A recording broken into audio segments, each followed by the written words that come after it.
Welcome to another new video. আজকের ভিডিওতে আলোচনা করব ওয়েস্ট বেঙ্গল গ্রাম পঞ্চায়েতের প্রিভিয়াস ইয়ার সেট 3 নিয়ে। এর আগে সেট 1 আর সেট 2 যদি না দেখে থাকো তাহলে আমি ডেসক্রিপশন বক্সে লিংক দিয়ে দিচ্ছি, সেখান থেকে দেখে নেবে এবং এই ভিডিওটাও ভালো করে দেখে নেবে। আজকে মোট 30টা প্রশ্ন নিয়ে আলোচনা করব। 20টা প্রশ্ন থাকবে বাংলা থেকে এবং 10টা প্রশ্ন থাকবে ইংলিশ থেকে। আর এই যে 30টা প্রশ্ন, এই 30টা প্রশ্নই কিন্তু প্রিভিয়াস ইয়ারের। আজকের প্রথম প্রশ্ন, সর্বহারা কাব্যগ্রন্থের লেখককে? সর্বহারা কাব্যগ্রন্থের লেখক কাজী নজরুল ইসলাম। পরের প্রশ্ন, অর্ণব শব্দের সমার্থক শব্দ নয়। ভালো করে পড়বে কিন্তু, নয় বলেছে। সমুদ্র, সাগর, জলধি এই তিনটেই কিন্তু সমার্থক শব্দ। আর রজনী মানে রাত, তাহলে আমাদের এখানে উত্তর হয়ে যাবে অপশন নাম্বার 4 রজনী। সঙ্গে জেনে রাখবে রাত্রির সমার্থক শব্দ কী কী? নিশি, যামিনী। এই নিশি মানেও রাত্রি, যামিনী মানেও রাত্রি। এই নিশি যামিনী কিন্তু পরীক্ষায় আসে, মনে রাখবে। 3 নম্বর, ময়ূর শব্দের সমার্থক শব্দ? কুহু, কাকলি, কেকা নাকি কলহ? ময়ূর শব্দের সমার্থক শব্দ কি? কেকা। একই সঙ্গে জেনে রাখবে ময়ূরের আরও 3টি সমার্থক শব্দ হচ্ছে শিখি, কেকা, শিখণ্ডী। 4 নম্বর প্রশ্ন, বিশেষ্য পদ কত প্রকারের? উত্তর হয়ে যাবে বিশেষ্য পদ 6 প্রকারের। সেগুলো কি কি? ব্যক্তিবাচক বিশেষ্য, বস্তুবাচক বিশেষ্য, জাতিবাচক বিশেষ্য, গুণবাচক বিশেষ্য, সমষ্টিবাচক বিশেষ্য এবং ক্রিয়াবাচক বিশেষ্য। 5 বাক্য সংকোচন করো। বাক্য সংকোচন মানে হচ্ছে এক কথায় প্রকাশ, ঠিক আছে? এক কথায় প্রকাশে বাক্য সংকোচনও তাই। অনেকের মধ্যে একজন, অনেকের মধ্যে একজন এই কথাটাকে যদি আমি এক কথায় বলি তাহলে কি হবে? অগ্রজ, অন্যতম, অগ্রবর্তী নাকি অনুজ? সঠিক উত্তর কী হয়ে যাবে? অপশন নাম্বার 2 অন্যতম। তাহলে অন্যতম যা, অনেকের মধ্যে একজনও তাই। 6 নম্বর প্রশ্ন, কোনটি অশুদ্ধ বানান? অশুদ্ধ মান হচ্ছে ভুল। অঙ্ক, অকস্মাৎ, অগ্রহায়ণ নাকি কল্যাণ?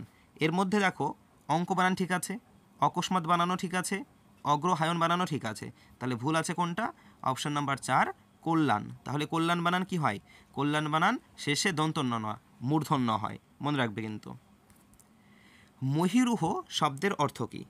বন, ফল, বৃক্ষ নাকি তৃণ? মহীরুহ শব্দের অর্থ বৃক্ষ, অপশন নাম্বার 3। দেখো গাছের আরও দুটো সমার্থক শব্দ কী কী?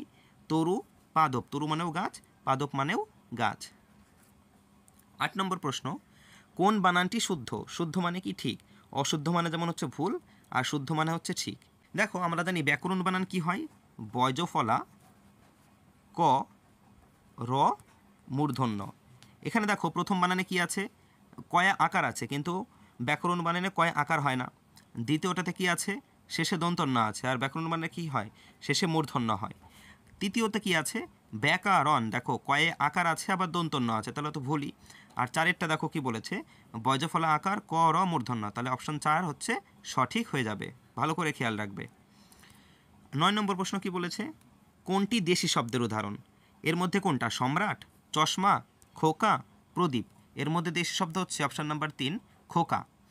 আর কয়েকটা দেশি শব্দ জেনে রাখবে একই সঙ্গে, চাপা, কুলা, গঞ্জ, টোপর, ডাব, ডাগর, এগুলো কিন্তু সবই দেশি শব্দের উদাহরণ। 10 নম্বর, নগরের পথ পরিবর্তন করো। নগরের যদি আমরা পথ পরিবর্তন করি তাহলে কোনটা হবে? নাগর, নাটক, নাগরিক নাকি নাগরিকত্ব? উত্তর হয়ে যাবে নাগরিক। ভালো করে খেয়াল রাখবে। একই সঙ্গে জেনে রাখো তোমরা আরও কয়েকটা পথ পরিবর্তন। ধরো সাপোজ এর মধ্যে কোনো একটা চলে আসলো, ওইটা আসলো না, প্রিভিয়াসের ওইটা এসছে, এই বছর 2024-এ যে বা 25-এ যে পরীক্ষাটা হবে সেই পরীক্ষায় ধরো এটা দিয়ে দিল। এককে পথ পরিবর্তন করলে কি হয়? ঐক্য হয়ে যায়। খণ্ডকে পথ পরিবর্তন করলে খণ্ডিত, গ্রাম থেকে গ্রাম্য, ঘৃণা থেকে ঘৃণ্য, দোষ থেকে দুষ্ট, দানব থেকে দানবীয়, দিন থেকে দৈনিক, নগর থেকে নাগরিক, আর নিশা থেকে নৈশ্য। ভালো করে খেয়াল রাখবে এই কথা। 11 নম্বর প্রশ্ন, সহজপাঠ কে রচনা করেছেন? তোমরা সহজপাঠ বইয়ের নাম সবাই শুনেছো, ছোটোবেলায় আমরা পড়েছি সহজপাঠ। এই সহজপাঠ বইটি কে লিখেছেন? লিখেছেন রবীন্দ্রনাথ ঠাকুর, যাকে কি বলা হয়? বিশ্বকবি বলা হয়। এই সহজপাঠ বইয়ের যে ছবিগুলো আছে সেই ছবিগুলোকে আঁকেন নন্দলাল বসু। এটাও প্রশ্ন আসতে পারে যে সহজপাঠ বইয়ের ছবি কে এঁকেছেন, তখন বলতে হবে নন্দলাল বসু। পরেরটা, কাজল কালো এর ব্যাসবাক্য। এটা হচ্ছে সমাজ, দেখো এটাকে বলা হয় সমাসবদ্ধ পদ। যখন সেটা একসঙ্গে থাকে তখন তাকে বলা হয় সমাসবদ্ধ পদ, আর যখন সেটাকে আলাদা করা হয় তখন তাকে বলা হয় ব্যাসবাক্য। ঠিক আছে, তাহলে কাজল কালোকে যদি আমরা ব্যাসবাক্য বলি, উত্তর কি হবে? কাজলের ন্যায় কালো। আর যদি বলা হয় তোমাকে, ধরো এটা প্রশ্ন বললো না যে ব্যাস বাক্য করো, বলে দিল কাজল কালো, এটা কোন সমাস, তখন কি হবে, সেটাকে বলা হয় রূপক কর্মধারাই সমাস। 13 নম্বর কি লেখা আছে, দন্ত শয়কয় হস্য ল স্কুল, গ্রেটার দ্যান দিয়ে লিখেছে হস্যই দন্ত শয়কয় হস্য ল, এটাতে দেখো হস্যই নেই, এটাতে হস্যই আছে। এবার বলেছে যে এটি কোন ধ্বনি পরিবর্তনের উদাহরণ, অপিনিহিতি, আদি স্বরাগম, নাকি বিপ্রকর্ষ, নাকি কোনোটাই নয়। দেখো প্রথমে স্কুল বানান, আর পরে কী হয়েছে, স্কুল বানানে হস্যই চলে এসছে, তার মানে একটা স্বরধ্বনির আগমন ঘটেছে। তাহলে একটা স্বরধ্বনির প্রথমে যদি আগমন ঘটে তখন তাকে কি বলা হয়, আদি স্বরাগম বলা হয়। মনে রাখবে, আদি স্বরাগম। দেখো এখানে আমি আদি স্বরাগম কাকে বলে লিখে দিয়েছি, যে উচ্চারণের সুবিধার জন্য বা অন্য কোনো কারণে শব্দের আদিতে, আদিতে মানে হচ্ছে প্রথমে, স্বরধ্বনি এলে তাকে আদি স্বরাগম বলা হয়। যেমন স্টেশন, এবার স্টেশনকে দেখো আদি স্বরাগম হস্যের আগমন ঘটেছে, সেটা কি হয়ে গেছে, স্টেশন। ঠিক আছে, এটাকে বলা হয় আদি স্বরাগম। কোনটি শুদ্ধ বানান, শুদ্ধ বানান মানে কি, আগেই বলেছি যে শুদ্ধ মানে হচ্ছে ঠিক আর অশুদ্ধ মানে হচ্ছে ভুল। তাহলে এর মধ্যে কোন বানানটা ঠিক, অপিনিহিতি। আমরা জানি অপিনিহিতি বানান কি হয়, অ পয় হস্যি, অপি হলো, তারপরে নিহিতি নয় হস্যি, হয়ে হস্যি, আর শেষে তয়ে হস্যি। মানে এক কথায় মনে রাখবে, অপিনিহিতি বানানে সবগুলোতেই হস্যিকার হয়। চলো এবার চেক করি। দেখো প্রথমটাতে কি আছে, দীর্ঘিকার আছে, হয় দীর্ঘি, তাহলে হবে না। দ্বিতীয়তে কি আছে, তয় দীর্ঘি আছে, এটাও হলো না। এবার তৃতীয়তে কি আছে, দেখো সবগুলো হস্যি আছে আর এটা দন্তন্বয় আছে, তাহলে আমাদের উত্তর হয়ে যাবে কি, অপশন নাম্বার 3। আর অপশনে 4-এ কী আছে দেখে নিই, দেখো অপশন 4-এ আবার এই দেখো দীর্ঘিকার আছে শেষের দুটোতে, তাহলে 4-এরটাও ভুল। 15-তে রাজহাঁসের কর্কশ ডাক, এই রাজহাঁসের যে কর্কশ ডাক, সেই ডাকটাকে কি বলা হয়, ক্রেঙ্কার, কুহু, কাকলি, নাকি বুক্কন। জেনে রাখবে রাজহাঁসের যে কর্কশ ডাক তাকে বলা হয় ক্রেঙ্কার। তাহলে বিভিন্ন পশু পাখির ডাক কিন্তু মুখস্থ করে রাখবে, পশু পাখির ডাক কিন্তু পরীক্ষায় দিয়ে যায়। 16 এক কথায় প্রকাশ, ঝনঝন শব্দ, এই ঝনঝন শব্দকে যদি আমি এক কথায় প্রকাশ করি কি হবে, ডঙ্কার, ঝঙ্কার, মর্মর, নাকি গুঞ্জন। উত্তর হয়ে যাবে ঝনঝন শব্দের মানে এক কথায় প্রকাশ হয়ে যাবে ঝঙ্কার। পরবর্তী 17 নশ্বর শব্দের বিপরীত শব্দ কি, নশ্বর শব্দের বিপরীত শব্দ কি। আমরা জানি যে নশ্বর শব্দের বিপরীত শব্দ হচ্ছে অপশন নাম্বার 3 অবিনশ্বর। 18 অপলাপ শব্দের অর্থ কি, অপলাপ শব্দের অর্থ হচ্ছে অপশন নাম্বার 2 অস্বীকার।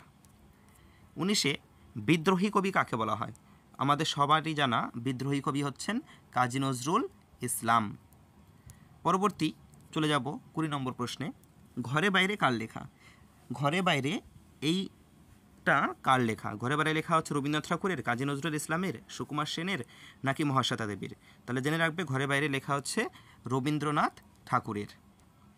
এরপর চলে যাব ইংলিশে, বাংলার 20টা প্রশ্ন হয়ে গেল, এবার ইংলিশে 10টা প্রশ্ন আছে। এই 10টা প্রশ্নই কিন্তু প্রিভিয়াস ইয়ারের, ঠিক আছে একদম। সিনোনিম বলেছে প্রথমে, সিনোনিম মানে কি, সিনোনিম মানে হচ্ছে সমার্থক শব্দ। ইউনিক, ইউনিকের সিনোনিম, ইউনিক মানে হচ্ছে অদ্বিতীয়, অদ্বিতীয় মানে কি, যার মানে দ্বিতীয়টা নেই, ওটা একটাই, ঠিক আছে। প্রথমটা একে কি বলেছে, কমন প্লেস, কমন প্লেস মানে কি, কমন প্লেস মানে হচ্ছে সাধারণ। ইকুয়াল বলেছে, ইকুয়াল মানে কি সমান। আর তিনেরটা কি বলে, সিঙ্গুলার, সিঙ্গুলার মানে কি একটা। আর এখানে সিনোনিম কি বলেছে, ইউনিক, ইউনিক মানে কি অদ্বিতীয়, মানে তার কোনো দ্বিতীয়টা নেই। আর এখানে সিঙ্গুলার মানেও কি একটাই, তাহলে এখানে উত্তর হয়ে যাবে অপশন নাম্বার 3। তাহলে ইউনিকের সিনোনিম হচ্ছে singular.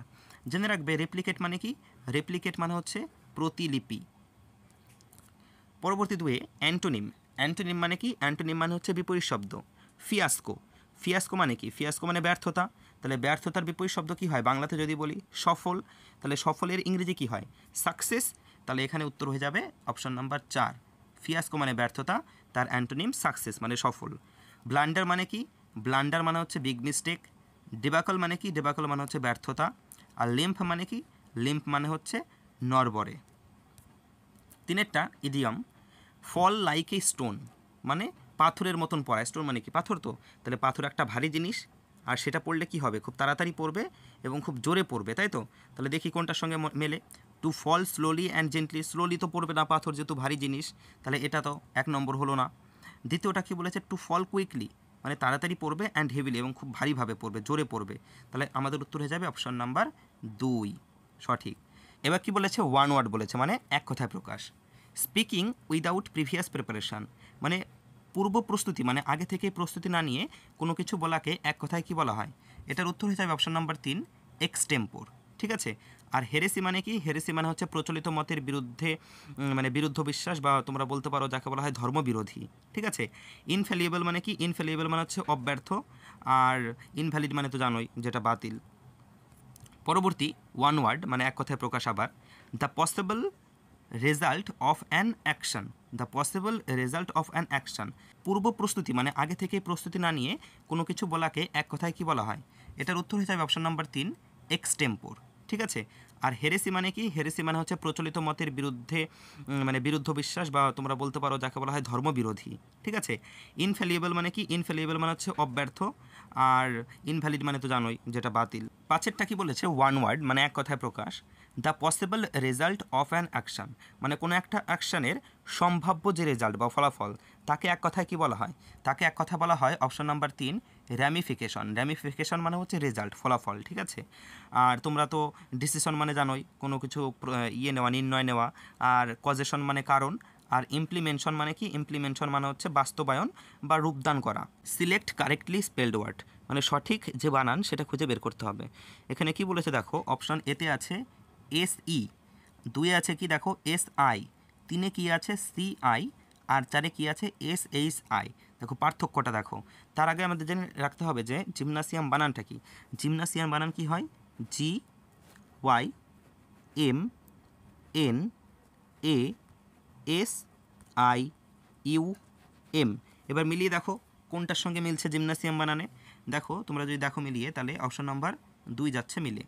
Select incorrectly spelled word, ভুল যে বানানটা সেটা খুঁজে বের করতে হবে। এর মধ্যে ভুল বানান কোনটা? পারসিস্ট, কনসিভ, স্ট্রিক্ট নাকি রিপেয়ার? আমরা জানি পারসিস্ট বানান ভুল।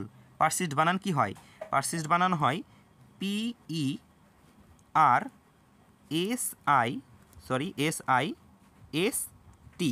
এটা হচ্ছে পারসিস্ট বানান। যেহেতু আমি আঙুল দিয়ে লিখছি তো তাই লেখাগুলো এরকম হচ্ছে। ঠিক আছে। আচ্ছা, পারসিস্ট বানান কি হয় তাহলে? PERSIST, এটা হচ্ছে পারসিস্ট বানান। এবার সবগুলোর মানেও জেনে রাখো। সরি, এখানে পারসিস্ট বানানটা আমি এটাই লিখে দিয়েছি ভুল করে। পারসিস্ট বানান এটা হবে। ঠিক আছে, এটা ভুল, এটা ভুল। হ্যাঁ, পারসিস্ট মানে হচ্ছে জিদ করা, কনসিভ মানে হচ্ছে কল্পনা করা বা ইমাজিন করা, স্ট্রিক্ট মানে তো জানোই কঠোর, আর রিপেয়ার মানেও যেন মেরামত করা।